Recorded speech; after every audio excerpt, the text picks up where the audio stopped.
Japan থেকে সোনিয়া শারমিন নামে এক বোন প্রশ্ন করেছেন, সামুদ্রিক কোন কোন প্রাণী খাওয়া যাবে আর কোনটা খাওয়া যাবে না। বিশেষ করে উদাহরণস্বরূপ শামুক, ঝিনুক, অক্টোপাস, স্কুইড এবং কাঁকড়ার কথা আপনি উল্লেখ করেছেন।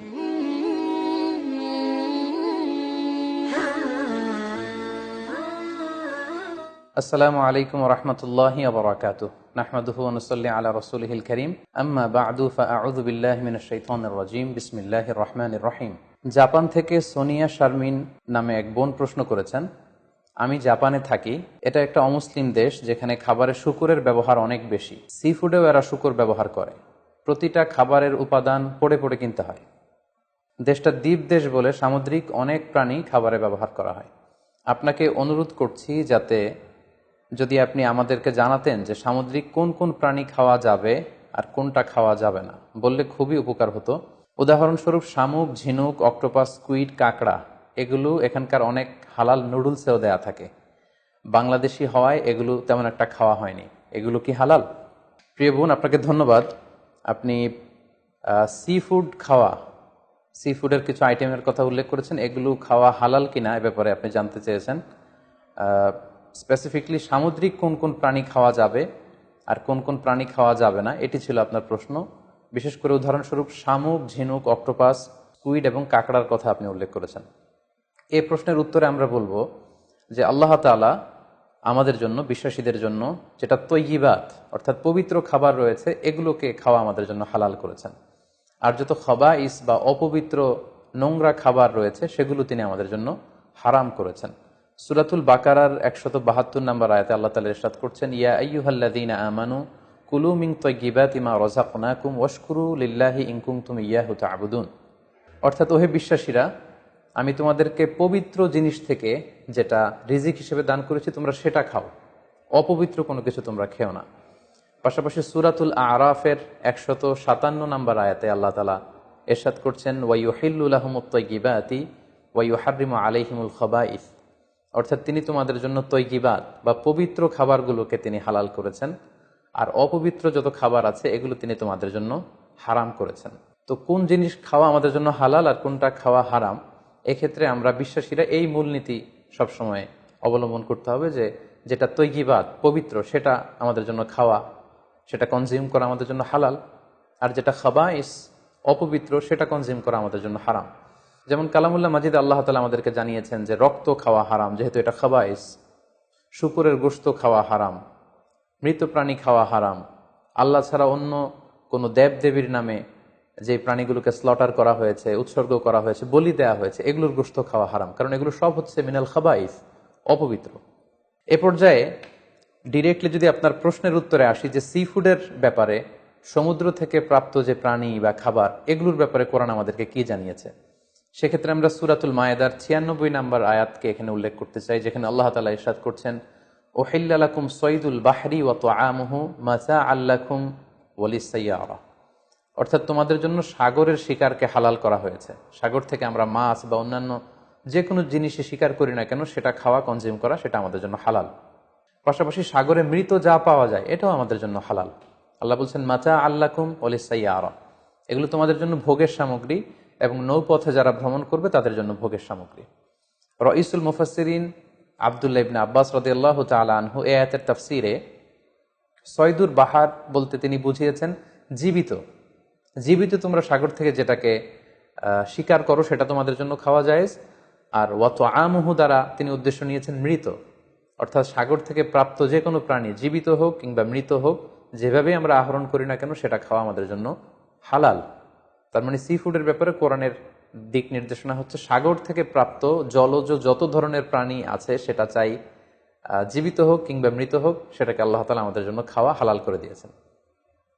প্রিয় বোন, এবার যদি আমরা সুন্নার দিকে তাকাই তাহলে দেখব যে সুনানে নাসাইর একটি হাদিস আমরা এখানে উল্লেখ করতে পারি, যেখানে সাহাবারা আল্লাহ রাসূল সাল্লাল্লাহু আলাইহি ওয়াসাল্লামকে প্রশ্ন করেছিলেন যে ইয়া রাসূলুল্লাহ, আমরা যখন নৌ ভ্রমণে বের হই তখন আমাদের কাছে মিষ্টি পানি খুব কম থাকে, আমাদের সংগ্রহে পানি খুবই কম থাকে, আর সেটা দিয়ে যদি আমরা অজু করে ফেলি তাহলে আমরা তৃষ্ণার্ত হয়ে যাব। হাদিসের ভাষ্যটি ছিল এমন যে ইয়া রাসূলুল্লাহ, ইন্না নারকাবুল বাহরা ওয়া নাহমিলু মা'ানাল কলিলা মিনাল মা ফাইন তাওয়াদ্দানা বিহি আতিশনা। আফানা তাওয়াদ্দাউ মিন মাইল বাহার, সাহাবারা প্রশ্ন করেছিলেন, ইয়া রাসূলুল্লাহ, আমরা কি সাগরের পানি দিয়ে অজু করতে পারবো? সাগরের পানি দিয়ে কি অজু করা জায়েজ? আল্লাহ রাসূল সাল্লাল্লাহু আলাইহি ওয়াসাল্লাম এই প্রশ্নের উত্তরে বলেছিলেন, হুয়া তাহুরু মাউ, হ্যাঁ অবশ্যই তোমরা সাগরের পানি দিয়ে অজু করতে পারবে, কারণ সাগরের পানি পবিত্র।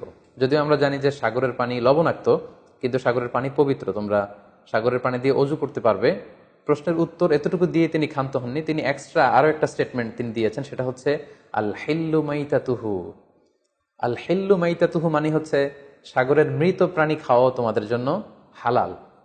অর্থাৎ সাগরের পানি পবিত্র আর সাগরের মৃত প্রাণী এগুলো তোমাদের জন্য খাওয়া হালাল। সম্মানিত সুধী, কোরআনের এই আয়াতটি এবং সুনানে নাসাইর এই হাদিসের বর্ণনা থেকে, আল্লাহ রাসূল সাল্লাল্লাহু আলাইহি ওয়াসাল্লামের উত্তর থেকে আমরা বুঝতে পারলাম সাগর থেকে পাওয়া যত ধরনের সি ফুডের আইটেম হতে পারে, যত ধরনের খাবার হতে পারে, সেটা চাই জীবিত হোক কিংবা মৃত হোক, সেগুলো আল্লাহ তাআলা আমাদের জন্য কনজিউম করা, সেগুলো খাওয়া, সেগুলো আহরণ করা, সেগুলো শিকার করা আল্লাহ তাআলা আমাদের জন্য বৈধ করে দিয়েছেন। তবে কোন স্কলার গুটি কয়েক প্রাণীর ব্যাপারে তারা দ্বিমত পোষণ করেছেন, কিন্তু আমরা যদি মেজরিটি স্কলারদের দিকে তাকাই তাহলে দেখব গোটা বিশ্বে যত স্কলার আছে, মেজরিটি স্কলাররা ওনারা সি ফুডের সকল আইটেম খাওয়া হালাল, শিকার করা হালাল, খাওয়া হালাল বলে ওনারা মন্তব্য পেশ করেছেন। যারা এ ব্যাপারে কিছু কিছু প্রাণীর ব্যাপারে ভিন্ন মত পোষণ করেন, তাদের কয়েকটি মতামত আমি আপনাদের সামনে তুলে ধরছি। যেমন কোনো স্কলাররা বলেছেন যে সাগরের প্রাণী খাওয়া তখন জায়েজ হবে যদি সেটা সবসময় সাগরে বসবাস করে, অর্থাৎ সেটা জলজ প্রাণী হতে হবে, কিছু সময় জলে থাকে আবার কিছু সময় স্থলে থাকে, এ জাতীয় প্রাণী খাওয়া যাবে না। যেমন ব্যাঙের কথা ওনারা উল্লেখ করেছেন, আল্লাহ রাসূল সাল্লাল্লাহু আলাইহি ওয়াসাল্লাম ব্যাঙ হত্যা করতে নিষেধ করেছেন, আর যে প্রাণী হত্যা করা নিষেধ সেটা খাওয়াও নিষেধ, সো ব্যাঙ খাওয়া যাবে না। এক্ষেত্রে ওনারা কুমিরের কথা উল্লেখ করেছেন, কারণ কুমির পানিতেও থাকে আবার ডাঙ্গাতেও থাকে, আর কুমির হচ্ছে খুবই ফেরোসাস, খুবই হিংস্র প্রকৃতির প্রাণী, সো এটার গোশত খেলে ওইটার একটা অ্যাটিটিউড মানুষের মধ্যেও চলে আসতে পারে। এজন্য শুধু মালিকি মাযহাবে কুমির খাওয়াকে ওনারা অ্যালাউ করেছেন, বাকি সব স্কলাররা কুমির খেতে নিষেধ করেছেন। এক্ষেত্রে আমরা কচ্ছপের কথা উল্লেখ করতে পারি। কচ্ছপ শুধু পানিতেই থাকে না, কচ্ছপ পানিতেও থাকে আবার কচ্ছপ স্থলেও থাকে, সো এক্ষেত্রেও স্কলাররা কচ্ছপের ব্যাপারে দ্বিমত পোষণ করেছেন। তবে শাফি মাযহাবে কচ্ছপ খাওয়া জায়েজ, তবে সেক্ষেত্রে ওনারা শর্তারোপ করেছেন যে এটাকে স্লটার করে, জবাই করে তারপরে কচ্ছপের মাংস খেতে হবে। সাগরের প্রাণীর ক্ষেত্রে হানাফি মাযহাবের মূলনীতি হচ্ছে যে সাগর থেকে যেটা মাছ হিসেবে আহরণ করা হয় শুধু সেটা খাওয়া যাবে। আই রিপিট, আমি আবারও বলছি, হানাফি স্কুল অফ থটে ওনাদের মূলনীতি হচ্ছে যেটাকে আমরা মাছ বলি, সাগর থেকে প্রাপ্ত শুধু ওই প্রাণী যেটা মাছ সেটা খাওয়া যাবে। যেটাকে দেখতে অনেকটা কীট পতঙ্গের মতো মনে হয়, যেটা দেখতে অনেকটা পোকামাকড়ের মতো মনে হয়, হানাফি স্কুল অফ থটে সেটাকে নাজায়েজ বলা হয়েছে। যেমন প্রিয় বোন, আপনি প্রশ্ন করেছেন যে শামুকের কথা, ঝিনুকের কথা, কাঁকড়ার কথা, সো এগুলো খাওয়া হানাফি স্কুল অফ থটে মাকরু বলা হয়েছে। ওনারা মনে করেন যে এগুলো মাছ জাতীয় প্রাণীর অন্তর্ভুক্ত নয়, বরং এগুলো দেখতে অনেকটা কীট পতঙ্গ বা পোকামাকড়ের মতো, এগুলো জলজ প্রাণী, ফলে এগুলো খাওয়া যাবে না। পাশাপাশি হানাফি স্কুল অফ থটে মাছের ক্ষেত্রেও নিয়ম হচ্ছে যে মাছটা জীবিত আপনাকে শিকার করতে হবে। সেটা যদি মৃত হয়, পানিতে ভেসে আছে, যেটাকে তফি বলে আরবিতে, এই জাতীয় মরা মাছ খাওয়া যাবে না। এর কারণ ওনারা এক্ষেত্রে খুব এক্সট্রা কশন ওনারা ব্যবহার করেছেন, অর্থাৎ মাছ যদি মরে পানিতে ভেসে থাকে সেক্ষেত্রে এটা কি স্বাভাবিক মৃত্যু হয়েছে মাছের, নাকি বিষাক্ত কোনো জিনিস খেয়ে মাছের মৃত্যু হয়েছে সেটা আমরা জানি না। তো সেক্ষেত্রে ওনারা বলেছেন যে মরে পানিতে ভেসে আছে এরকম মাছ খাওয়া যাবে না, বরং জীবিত অবস্থায় আহরণ করতে হবে। পাশাপাশি হানাফি স্কুল অফ থটে আরো একটি বিষয়কে শর্তারোপ করা হয়েছে, সেটা হচ্ছে খবিস হতে পারবে না, মিনাল খাবাইস হতে পারবে না, অর্থাৎ দেখতে এটাকে একটু অপছন্দনীয় লাগে, দেখতে কেমন কেমন যেন লাগে। আমাদের মানবিক যেই আমাদের চিন্তা বা গুণাবলী, আমরা সাধারণত সেটাকে দেখতে সুন্দর লাগবে না, সেটাকে কেটে ফ্রাই করে খেতে আমাদের ভালো লাগবে না, এরকম হলেও সেটা খাওয়া যাবে না। তাদের মূলনীতি হেদায়েতে যেটা এসেছে সেটা হচ্ছে মাসি ও আসামাক ফাহুয়া খবিস, সাগরের প্রাণীর মধ্যে মাছ ছাড়া যা আছে হানাফি স্কুল অফ থটে তারা বলছেন যে এগুলো সবগুলোই খবিস, এগুলো তৈয়বাত নয়। কোরআনে আল্লাহ তাআলা আমাদেরকে যে তৈয়বাত খাবারকে হালাল করেছেন সেটা এর অন্তর্ভুক্ত নয়। তো এই কয়েকটি দ্বিমত ছাড়া আমরা যদি গোটা ওয়ার্ল্ডের মেজরিটি স্কলারদের দিকে তাকাই তাহলে দেখব যে ওনারা সব ধরনের সি ফুডকে হালাল করে দিয়েছেন। কারণ কোরআনের এই আয়াতটি যেটি আমি বললাম যে উহিল্লা লাকুম সাইদুল বাহরি ওয়া তুআমুহু, এটি এবং রাসূল সাল্লাল্লাহু আলাইহি ওয়াসাল্লামের স্টেটমেন্ট আল হিল্লু মাইতাতুহু, সাগরের যে কোনো প্রাণী এটা মরা হলেও খাওয়া যায়। এই আয়াতটি এবং এই হাদিসটি এটা হচ্ছে খুব জেনারেল স্টেটমেন্ট, ব্যাপকভাবে সাগর থেকে প্রাপ্ত সকল খাবারের ক্ষেত্রে এটা প্রযোজ্য। যদিও হানাফি স্কুল অফ থটে কিছু কিছু সিফুডকে মাকরু বলা হয়েছে, কিন্তু এগুলোকে আসলে হারাম বলার সুযোগ নেই, কারণ কোনো প্রাণীকে খাওয়া হারাম এটা বলতে হলে অকাট্য দলিলের প্রয়োজন। আল্লাহ দিল্লাল কাতঈয়া ছাড়া আসলে কোনো জিনিসকে হারাম বলা যায় না। তো এক্ষেত্রে এটা রুচির ব্যাপার। আমরা যদি গোটা বিশ্বে দেখি যে মেজরিটি মুসলিম কান্ট্রিতে কাঁকড়া খাওয়া হচ্ছে, অনেক স্কলারদেরকেও আমরা দেখেছি ওনারা কাঁকড়া খাচ্ছেন, ওনারা স্কুইড খাচ্ছেন, অক্টোপাস খাচ্ছেন। তো সেক্ষেত্রে আমাদের রুচিতে যদি ভালো লাগে তাহলে আমরা খেতে পারি, এটা রুচির সাথে সম্পৃক্ত। আপনার রুচিতে যদি না কুলায় আপনি খাবেন না। যেমন এই ক্ষেত্রে আমরা উদাহরণস্বরূপ দব, হাদিসে যেটা গুইসাপ জাতীয় একটা প্রাণীর কথা সহিহ বুখারীতে এসেছে, যেটা আমাদের বাংলাদেশে অনেক এলাকায় সান্ডা বলে থাকে। তো এই গুইসাপ জাতীয় প্রাণী খাওয়া কিন্তু হারাম নয়। আমরা সহিহ বুখারীর বর্ণনায় জেনেছি যে আল্লাহ রাসূল সাল্লাল্লাহু আলাইহি ওয়াসাল্লামের স্ত্রী মাইমুনা রাদিয়াল্লাহু তাআলা আনহার বাসায় আল্লাহ রাসূল সাল্লাল্লাহু আলাইহি ওয়াসাল্লাম সহ অনেক সাহাবারা খেতে বসেছিলেন। সেখানে একটা প্লেটে গুইসাপকে ফ্রাই করে দেওয়া হয়েছিল। তো রাসূল সাল্লাল্লাহু আলাইহি ওয়াসাল্লাম খেয়াল না করে সাধারণ গোশত মনে করে সেখানে তিনি হাত দিচ্ছিলেন। তখন অনেক সাহাবারা, মহিলা সাহাবারা বললেন, ইয়া রাসূলুল্লাহ, এটা তো দব, এটা তো গুইসাপ। এই কথা শুনে আল্লাহ রাসূল সাল্লাল্লাহু আলাইহি ওয়াসাল্লাম সেখান থেকে হাতটা সরিয়ে নিলেন। তো এই দৃশ্য দেখে খালিদ ইবনে ওয়ালিদ রাদিয়াল্লাহু তাআলা আনহু জিজ্ঞেস করলেন, ইয়া রাসূলুল্লাহ, গুইসাপ খাওয়া কি হারাম? হারামুন আদ-দাব্বু ইয়া রাসূলুল্লাহ, আপনি যে হাত সরিয়ে নিলেন, গুইসাপ খাওয়া কি হারাম? আল্লাহ রাসূল সাল্লাল্লাহু আলাইহি ওয়াসাল্লাম বললেন যে না, গুইসাপ খাওয়া হারাম নয়, তবে আমি এটা খেয়ে অভ্যস্ত নই, আমাদের এলাকাতে এটা পাওয়া যায় না, এজন্য আমি এটা খাচ্ছি না। তাহলে বোঝা গেল এক্ষেত্রে এটা রুচির সাথে সম্পৃক্ত। সো গুইসাপ হালাল বলে যে গুইসাপ আমাদেরকে খেতে হবে, সান্ডা আমাদেরকে খেতে হবে, এমন কোনো কথা নেই। আপনার যদি রুচিতে কুলায় আপনি খাবেন, আর রুচিতে যদি আপনার না আসে তাহলে আপনি খাবেন না। অনুরূপভাবে যেহেতু সাগরের মাছ হিসেবে হাঙ্গর মাছ, তিমি মাছের ব্যাপারে অনেকে আমাদের কাছে জানতে চায়, আমরা বলবো যে হাঙ্গর মাছ খাওয়া, তিমি মাছ খাওয়াও হালাল যদি আপনার রুচিতে আসে। হালাল বলেই যে খেতে হবে এমনটা নয়। সেক্ষেত্রে আমরা সহিহ বুখারী এবং মুসলিমের একটা চমৎকার হাদিসের কথা এখানে উল্লেখ করতে পারি। সেখানে আমরা জেনেছি যে সাহাবাদের একটা দলকে আল্লাহ রাসূল সাল্লাল্লাহু আলাইহি ওয়াসাল্লাম একটা নৌ সফরে পাঠিয়েছিলেন। বেসিক্যালি কুরাইশদেরকে আটকানোর জন্য সাওয়াহিলি পথে সাগরের উপকূল দিয়ে ওনারা গিয়েছিলেন।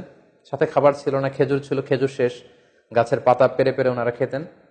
হঠাৎ প্রচন্ড ক্ষুধার্ত অবস্থায় ৩০০ জন সাহাবীর একটা কাফেলা, তারা সাগরের পাড়ে যেয়ে দেখলেন সাগরের ঢেউয়ের ধাক্কায় বিশাল এক তিমি মাছের মতো একটা প্রাণী পড়ে আছে। ওনারা এই তিমি মাছ তখন খেতে আরম্ভ করলেন। তারা সেখানে প্রায় ১ মাস ছিলেন, সংখ্যায় ছিল ৩০০ জন সাহাবীর মতো।